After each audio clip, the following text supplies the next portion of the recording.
What defines a nation? Its landmarks?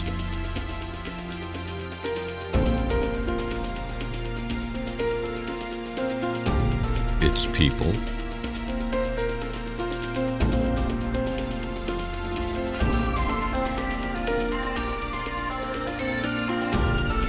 Or its culture?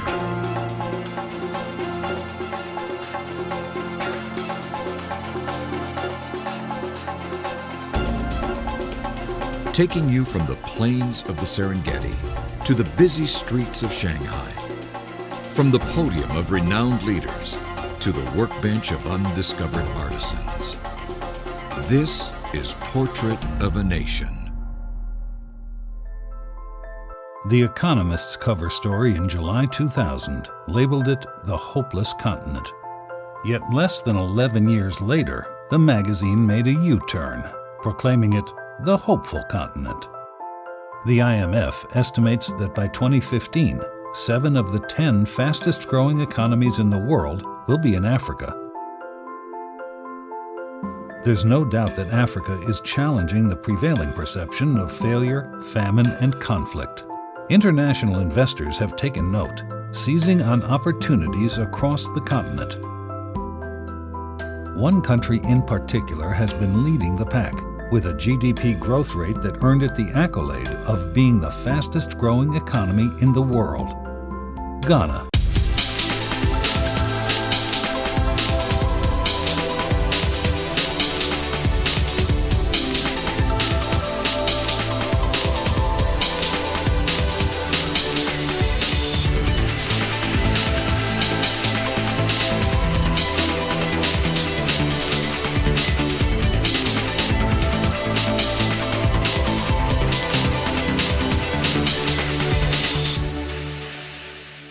When the first Europeans arrived, getting to the end of the 15th century, they found so much gold. That is why it was named the Gold Coast. It was also the time of the discoveries, the great explorations. So as the Gold Coast was discovered, then you got to the Americas were also discovered. And they wanted to have plantations, grow cotton, grow tobacco, grow sugarcane, and they discovered that the Africans they came to meet were very strong. So the Gold Coast became more or less like a slave coast. Ancient forts recall the latter centuries, an era of traders from Europe, a time of gold and slavery, a time of darkness. Emilia Castle was built in 1482 by the Portuguese to protect what they had discovered. It was the first fortification that was built for the trade. So along the coast were dotted quite a number of these fortifications where slaves were kept and shipped off to the Americas.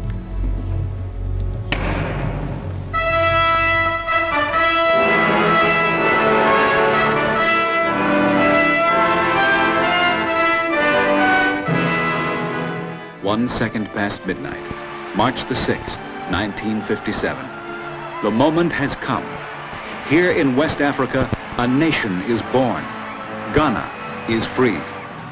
Ghana was the first country in sub-Saharan Africa to gain independence, and it was great news for Ghana and the rest of Africa. Fortunately, we had a leader, Kwame Nkrumah, who had experienced a bit of racism in the Americas, who had lived in Britain before, and so who was quite passionate about the rights of Ghanaians to take care of themselves.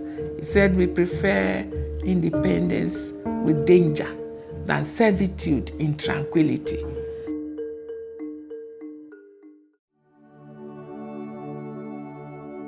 The single most important event that has taken place in Ghana since independence is the discovery of oil. It was the systematic exploration and sustained exploration effort that led to the major discovery of the Jubilee field in 2007. The discovery of oil in Ghana has tremendous opportunities in terms of job creation, not just in the oil sector, but in other industries. The challenges are many, but I know the oil now in Ghana is a blessing to our nation. Ghana has been presented with a new opportunity.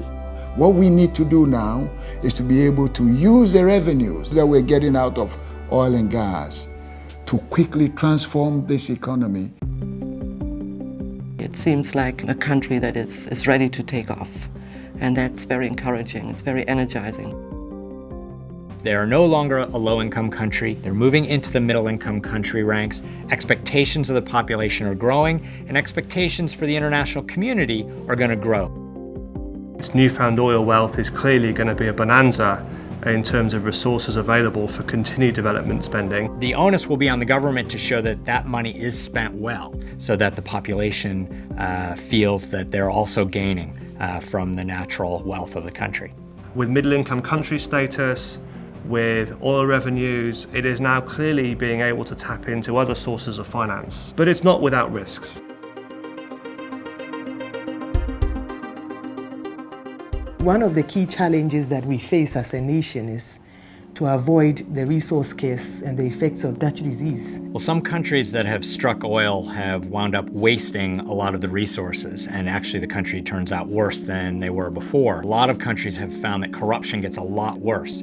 Ghana is trying to learn from the mistakes of other countries and trying to use best practices. One aspect of the oil and gas development in Ghana that USAID is particularly pleased to see is that there seems to be a very open dialogue. At the time that Ghana found oil, it had pretty much the full range of institutions that are required to manage that oil properly. The Ghana National Petroleum Corporation was created to give a commercial national focus to the search for oil and gas and to improve the benefits that the nation would derive from that process. The Petroleum Revenue Management Act that was adopted in 2011 is very important in setting the governing framework for the use of oil revenues. We recommended that about 5 to 20% should be set aside in a stabilization fund to cushion the economy from future shocks. And I'm happy to note that 70% of revenues flowing from the sector have been committed to infrastructure and physical expenditure. Roads, hospitals, schools. And at the same time put some of the funds into a heritage fund that will be used for future generations. We have also established a Petroleum Commission, which is the regulatory agency for the sector. So all the critical elements are there. I think we've achieved a lot, but we have a long way to go. And leadership and governance will make a real difference. The only way to acquire power legitimately in Ghana is to go through the ballot box. Ghana has a really terrific history of democratic strengthening in recent years. Unlike anywhere else really on the continent, I'd argue that Ghana's democracy is stronger than even South Africa's. We must first recognize a fundamental truth that you have given life to in Ghana. Development depends on good governance. USAID, the U.S. Agency for International Development, has been in Ghana for over 50 years. So we're working with the government of Ghana, civil society organizations for increased transparency, accountability, responsiveness of governance. The public is beginning to gain greater awareness of its ability to demand responsiveness from government, to demand accountability, to demand transparency. Things have changed, and it's changed for the better. Economic growth has been very strong in 2011 at about 13.5%. That was partly a reflection of the start of the oil production in Ghana, but also very robust performance of the non-oil sector. Ghana is very rich in other minerals, gold, bauxite, manganese, diamonds, and so on. The mining sector is actually very important in terms of Ghana's exports. About 60% of Ghana's exports now are from the mining sector. So that's double of what it was only 5 years ago. Notwithstanding the oil revenues that are now coming in, there will still be a large proportion of Ghanaian households and a large share of the economy dependent on agriculture.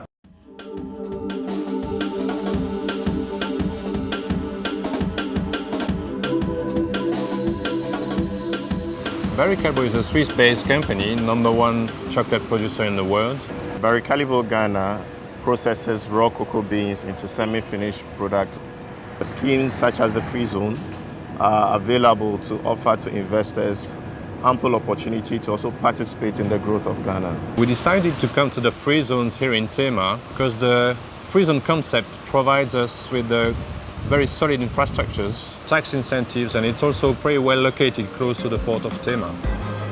The ports handle 75 to 80% of the total national traffic and supports a large number of sectors, like the minerals, we have bauxite, manganese, then we have agricultural products, cocoa, pineapple, banana, mango exports, also the manufacturing industry, large volumes of imports and exports.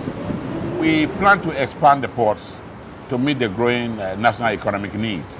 Our priority is Takoradi Port first because of its proximity to the oil fields. The port of Takoradi is the connecting hub between activities on land and our oil rigs offshore. So it's very, very important. We plan to spend in the region of $1 billion and to reclaim over 100 hectares of land. In Tema, we also plan to create additional space. We also need to provide deep water for bigger vessels. So there will be some kind of public-private partnership in the development of these facilities. The biggest project, a landmark of the future, proposes a great dam and hydroelectric power station. President Kwame Nkrumah's vision was to electrify Ghana, and we are doing it.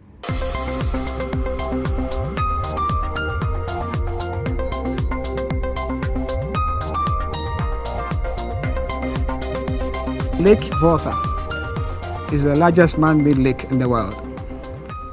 We export electricity to Togo, Benin, La Côte d'Ivoire, and then very soon Burkina Faso. Currently, the energy generation is about 2,000 megawatts. We believe that we can go up to about 5,000 megawatts by 2015-2020. Volta River Authority has a mix of expertise now. It started with hydro. We moved into thermal. Very soon we are going to go into solar and wind.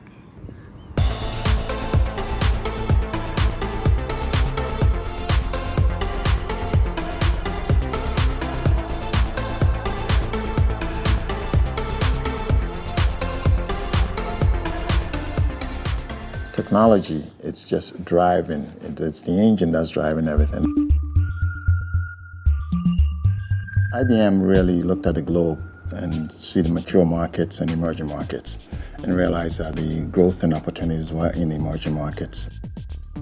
The development of local scale is what's going to sustain business and allow the growth that we expect.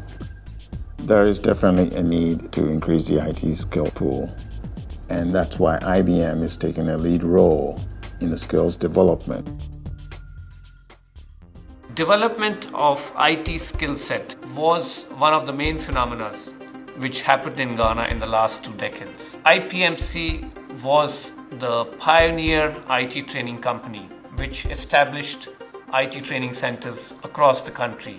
Everything I needed was there: programming, networking, security, internet. I got my certificates only last month, but I've been able to sign my first support contract with a construction firm, and I'm very proud about that. The IT revolution has come to Africa, and countries like Ghana are leading. Ghana today is very different. By the touch of a button, they are in New York or they are in Toronto, Hong Kong.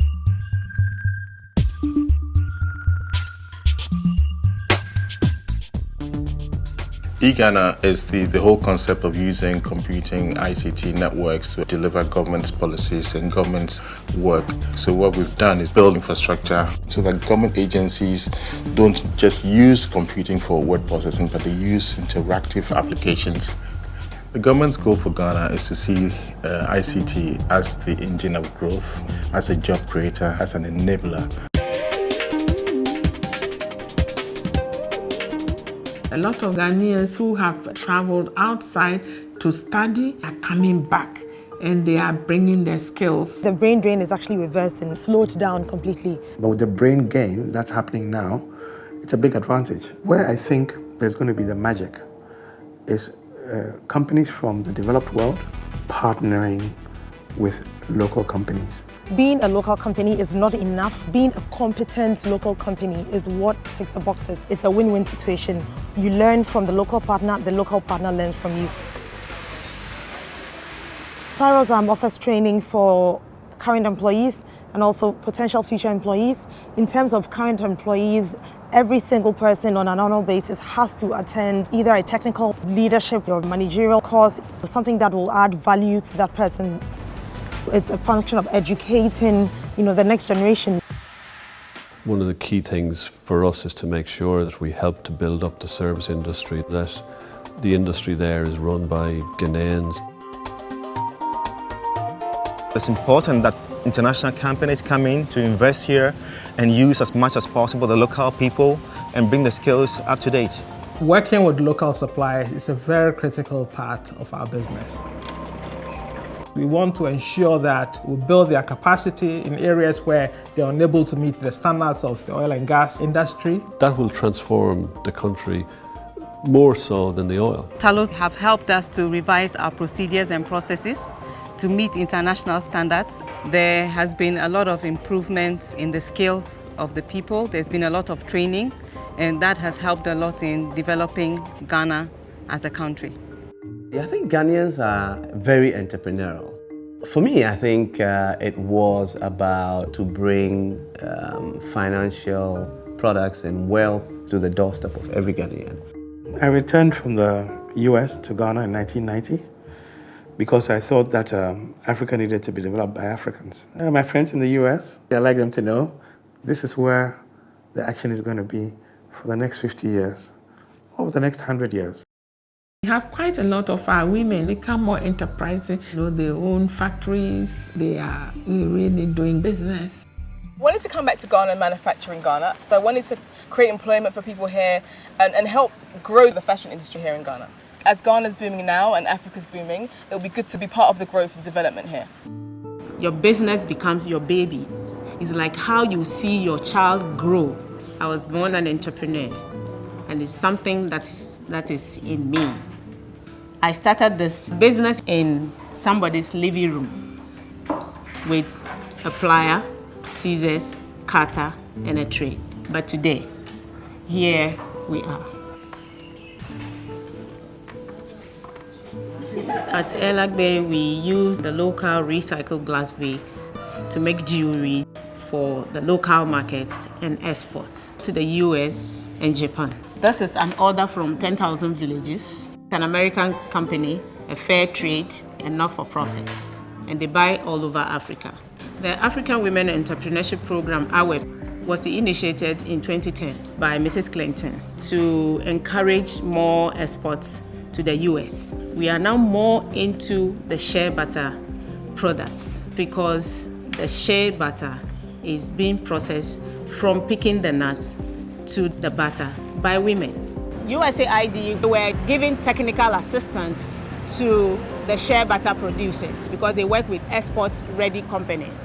You've been charged to go and make sure every woman's life is touched. I've opened my own shop and I'm making my own money.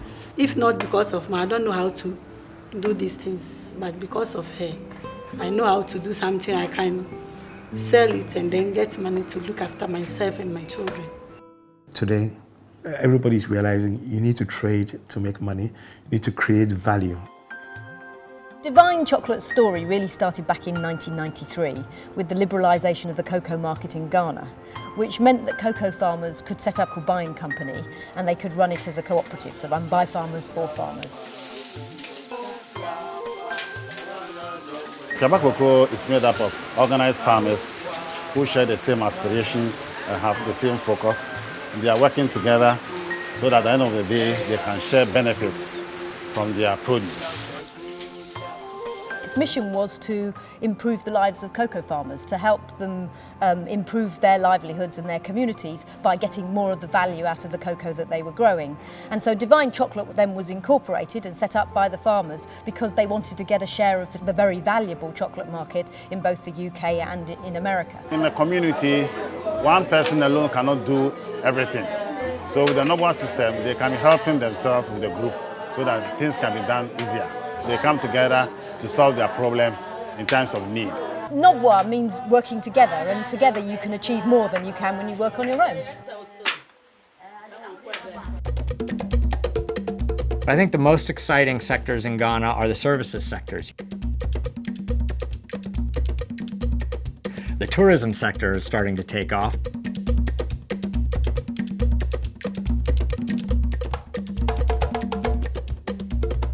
You just look at the construction going on around the airport with the hotels. And I took my 13-year-old son for his first trip to Africa. And I thought back to my first time in Ghana, which was 15 years ago, and tourism infrastructure has completely changed. You're starting to see a kind of middle class, business class around Accra. It's starting to have that feel of a place that's happening and a place that people are coming to do business. It's easy to do business because the infrastructure gives Wi-Fi, my 3G, my BlackBerry, no problem. There are a lot of beautiful hotels being built now, and I fell upon the Monticello. It's in a beautiful area in Accra. The food is great, the staff is friendly, so it couldn't be better for me. Ghana certainly is a place to visit. I believe the culture of Ghana is a rich and colourful culture, and the people in Ghana will make your visit extra special. Ghana is really the perfect place. It's safe, it's beautiful. You could see a lot and do a lot and really feel the African vibe. We just came from the canopy walkway. It was terrifying. You can feel at home. The people are friendly. You can't feel safe. Then I need help and everybody comes and help you. The Ghanaian people is the most welcoming people that I've seen in West Africa. That's for sure. I believe the true indication of a country coming into its own is when it starts exporting its culture. Kente cloth is our heritage. It was worn by royals in the olden days, and it's a sacred material. The red hues, the greens, and the rich gold all represent something in our culture. There could be, for example, an African proverb, like the Adinkra, Sankofa, going back to your roots. That's what it means. Ghana has come so far as bringing together culture and fashion-forward trendiness and making it something that the world is actually looking at now. The fashion industry is growing. This is the first year that we're going to be having Ghana Fashion and Design Week, and it's very, very exciting because we have an opportunity to show the world what Ghana has to offer. This is going to be the first time that Vogue Italia has actually partnered with a fashion week in Africa. Because fashion has become, Ghana fashion or African fashion has become mainstream, print has become more accepted globally. So for us, it's good because other people outside are accepting us for our prints and using it in what they do. I went to Ghana to go volunteer for a month, and while I was there, I was walking down the beautiful lush streets with little shacks that sell gorgeous textile fabrics, and then another small structure next to them with a woman and a sewing machine just waiting for work. I worked with a particular seamstress to make a more American-styled bag. Once she made the first 4 or 5 bags I was just bringing home as gifts, and the idea hit me. I thought that they could be sold on the market here, so I commissioned the seamstress to make 50 bags. I brought them all back, and once I was in the States, I sold them within 2 weeks. Working with Della has changed my life completely because now I have a job on my own. I can look after my family. I can do whatever I like at any time.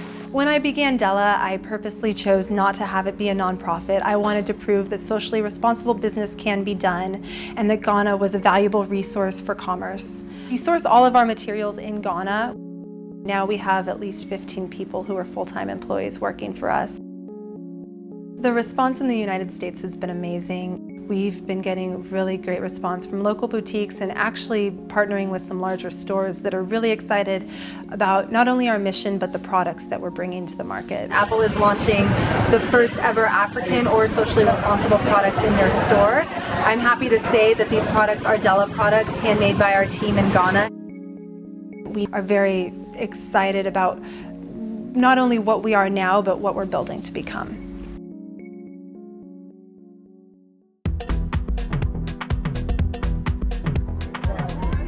Here at the Night of Tribute of the 20th Pan-African Film Festival.